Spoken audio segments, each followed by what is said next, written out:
تم جاؤ اور ہمارے قبیلے کی نمائندگی کرو، میں واپس جا کر کچھ آرام کروں گا۔ اس کے بعد بانو چیچک اور ایک سپاہی انہیں سہارا دے کر واپس خیمے کی طرف لے جاتے ہیں۔ یہ دیکھ کر سیلجان بہت پریشان ہو جاتی ہے کیونکہ حلیمہ ان کے خیمے میں موجود ہوتی ہے۔ دوسری طرف ارطغرل اپنے سپاہیوں کو ایک جگہ لے جاتے ہیں اور ان سے کہتے ہیں یہ علاقے بالکل ایسے ہیں جیسے ہم چاہتے تھے اور بیزنطین اپنی طاقت کھو چکا ہے۔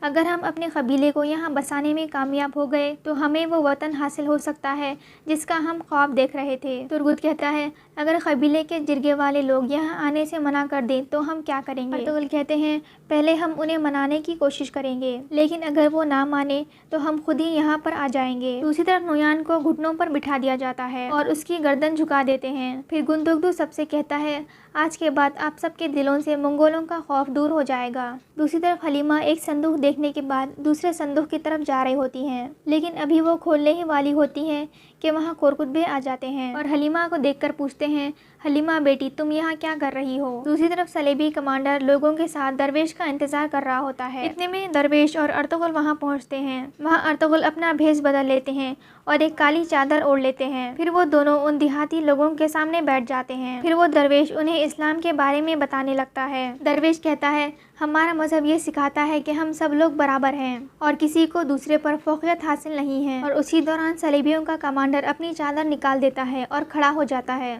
اور کہتا ہے تم کیوں ہمیں بہکا رہے ہو؟ اس کے بعد دوسرے سپاہی بھی نکل کر وہاں آ جاتے ہیں اور ان دونوں کو گھیر لیتے ہیں اور ارطغرل بھی اپنی تلوار نکال لیتے ہیں۔ صلیبی سپاہی کہتا ہے تو تم وہ آدمی ہو جس نے میرے سپاہیوں کو مارا تھا۔ اس پر ارطغرل کہتے ہیں تو تم ان ظالموں کے کمانڈر ہو۔ دوسری طرف قبیلے میں گندگدو قبیلے والوں سے کچھ آخری باتیں کہتا ہے اور اپنی تلوار آسمان میں بلند کرتا ہے تاکہ نویان کا سر اتار سکے، لیکن عین اسی وقت قبیلے کا ڈھول بجنے لگتا ہے اور سب لوگ اس طرف دیکھنے لگتے ہیں کیونکہ بہت سارے سپاہیوں کا قافلہ آ رہا ہوتا ہے۔ پھر گندگدو اپنی تلوار ایک طرف ہٹا لیتا ہے۔ پھر ان کا سپاہی گھوڑا بالکل نویان کے سامنے آ کر روکتا ہے۔ پھر گمشتگین سب کو بتاتا ہے کہ یہ ہمارے امیر سادرالدین کوبیک ہیں، کیونکہ قبیلے کے لوگ پہلی بار سادرالدین کوبیک کو دیکھ رہے ہوتے ہیں۔ دوسری طرف صلیبیوں نے ارطغرل کو چاروں طرف سے گھیرا ہوا ہوتا ہے اور ان کا کمانڈر ارطغرل پر حملہ کر رہا ہوتا ہے۔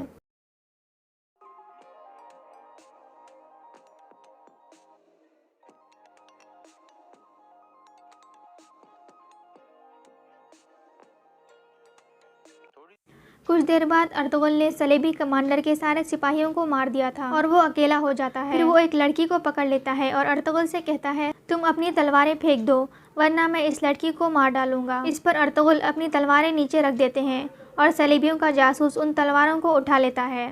اس کے بعد وہ دونوں اس لڑکی کو لے کر وہاں سے نکل جاتے ہیں اور یہ دیکھ کر ارطغرل بھی ان کے پیچھے بھاگتے ہیں۔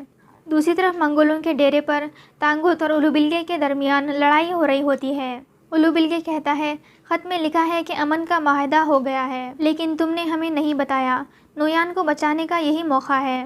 نویان کو ترکوں سے بچا لو تانگوت، جیسے ارطغرل نے عبد الرحمن کو بچایا تھا۔ تانگوت کہتا ہے نویان مرے گا، اسے اپنے بے وقوفیوں کی قیمت چکانی پڑے گی اور تمہیں یہ قبول کرنا پڑے گا۔ اولو بلگے کہتا ہے تم پاک روحوں کی مرضی کے مطابق کام نہیں کر رہے تانگوت، تمام پوشیدہ روحیں جاگ چکی ہیں۔ تانگوت کہتا ہے اب بہت ہو گیا، خاموش ہو جاؤ۔ پھر تانگوت سب سپاہیوں سے بات چیت کرتا ہے اور کہتا ہے میری بات غور سے سنو، میں چین میں ایک بار چنگیز خان کے ساتھ جنگ پر گیا تھا۔ چنگیز خان بہت بیمار تھا اور مرنے والا تھا، لیکن اس نے اپنی بیماری سب سے چھپا لی کیونکہ اس نے جیت کے لیے اپنی جان خطرے میں ڈالی اور وہ مر گیا۔ اور ہمیں بھی چنگیز خان کی طرح ایک عزت والی موت مرنی چاہیے۔ نویان بھی مرے گا اور عزت سے مرے گا اور اپنی غلطی کی قیمت چکائے گا۔ دوسری طرف سادرالدین کوبیک سب قبیلے والوں سے بات چیت کرتے ہوئے کہتا ہے کائی اور دودرگا کے بہادر سپاہیوں السلام علیکم۔ اس پر سب وعلیکم سلام کہتے ہیں۔ خائمہ خاتون کہتی ہیں آپ نے یہاں آ کر ہمیں عزت بخشی ہے،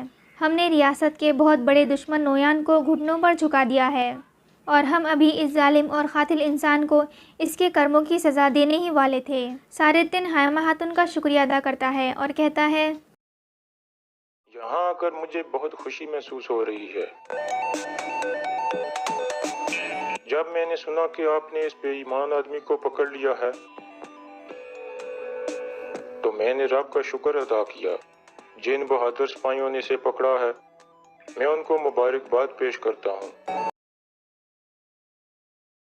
اس کے بعد وہ کہتا ہے میں سلطان علاؤدین کی طرف سے آپ کو حکم دیتا ہوں کہ نویان کی سزا روک دو۔ یہ سن کر سب لوگ حیران ہو جاتے ہیں اور قبیلے کے لوگ چلانے لگتے ہیں کہ ہمیں اس کا سر چاہیے اور اس کو مار دو، کوئی بھی اس کو نہیں لے جا سکتا اور ہمیں انصاف چاہیے۔ سعادتین کہتا ہے ہم نے منگولوں کے ساتھ صلح کا معاہدہ کر لیا ہے، کئی سالوں سے جاری یہ خونی جنگ اب ختم ہو گئی ہے، آج کے بعد کسی سلجوق یا منگول کا خون نہیں بہے گا۔ پھر گندگدو کہتا ہے امیر حضرت اگر آپ اجازت دیں تو میں آپ سے ایک سوال کرنا چاہتا ہوں، اس امن کی قیمت کیا ہے؟ اس پر سعادتین کہتا ہے یہ امن کی قیمت یہ ہے کہ دونوں طرف موجود قیدیوں کو رہا کر دیا جائے گا اور نویان بھی ان قیدیوں میں سے ایک ہے۔ یہ سن کر قبیلے کے لوگ غصے میں آ جاتے ہیں اور شور مچانے لگتے ہیں اور یہ ایپیسوڈ یہیں ختم ہو جاتا ہے۔